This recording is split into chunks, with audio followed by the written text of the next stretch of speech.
cameras and stage lights and microphones because I can't see anybody. So if you guys are about to throw fruit at me, then please give me some sort of warning so I can duck. That'd be nice. They met at the Waffle House, and it felt almost sickeningly appropriate. She wore a loose top that concealed her unwanted fetus, and he wore entirely too much cologne so that his sweat wouldn't give away his nervousness. She had coffee and 4 cigarettes before he arrived, and they bullshitted lines over greasy hash browns and $5 worth of really bad jukebox songs. She almost cried. How absolutely pathetic I've become. But she'd take anthrax letters any day if someone would just care enough to write. She wants to dance at the Waffle House to Patsy Cline the way she used to in a former life. But somehow the thought of anyone's hands ever touching her again makes her feel nauseous. Who says pregnant women only get sick in the morning? He is willing to wait for her, almost willing to love her. But what good is will to the barely living? They speak in whispers, in languages foreign to the heart, spinning webs of storyline. She says life happened too fucking fast. I never even had a goldfish. He says I waited for so long only to remember that you were already gone.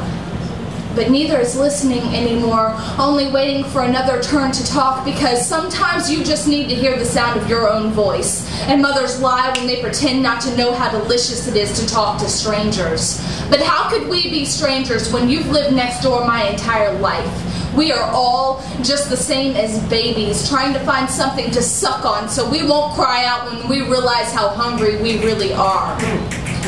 She'd feel almost philosophical right about now were she not wearing pants with an elastic waistband. She'd head off for the bar right about now, but she knows the consequences of FAS, and she wonders how much longer she's got left to live. Wonders how many moments have been wasted like this. The boy remembers how it felt to kiss her. The first time his lips had ever parted another's. Remembers how her tongue moved slowly, how it felt almost like submission. After about 12 cups of coffee, the girl realized that the purple lipstick on the mug was not her own. The waitress grudgingly gave them the hash browns for free. Coincidentally, or maybe not, the waitress was wearing purple lipstick, and the girl decided that it was time to leave. The boy decided he wanted her to stay, but he couldn't make his mouth form the words, stay, forever, this way. And now it's going to have to wait for another night because she has to pee again, and she could almost cry. But you can't dry your tears in the bathroom at the Waffle House because they don't have paper towels. Just a stupid blow dryer that serves no real purpose at all except for making noise. She just wants to forget. Forget about everything, especially him. And he wants to forget about her too, really. But they can't. Because the smell of the Waffle House lingers long after you've gone.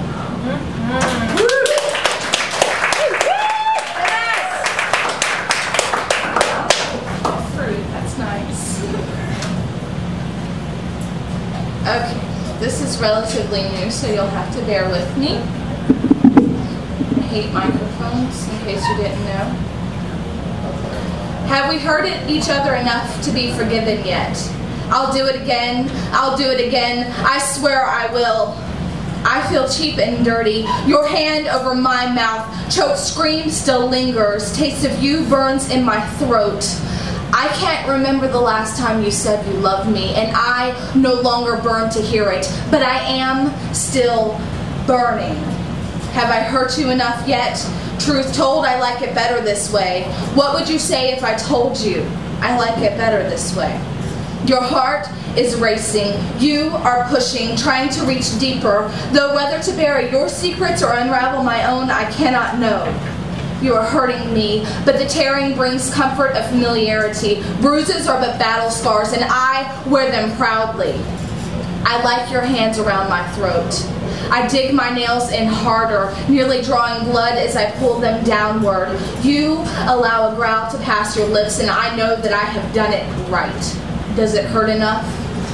I shudder when you touch me gently. I need to be handled roughly most days. My skin bleeds at caresses. I have never been anything more than cheap and dirty.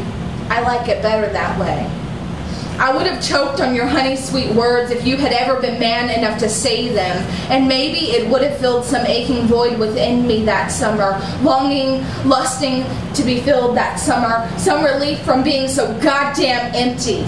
But you would not save me from my own humiliation, and instead thrust forward until you had added to my shame and stained my sheets. I always cried in the shower after you left me, sprawled and dirty, and you smiled to yourself with the knowledge that I could never wash myself clean enough. Have you hurt me enough yet? I am bleeding, and I know that it will leave stains on your wife's mattress. It makes me happy. I like it better this way. Pain you can grow numb to, this much I know. Love is a hurt that never fades. I never asked to love you. I swear I'll never do it again. I swear. I never asked to love you. I never asked to love you. Do you like it better this way?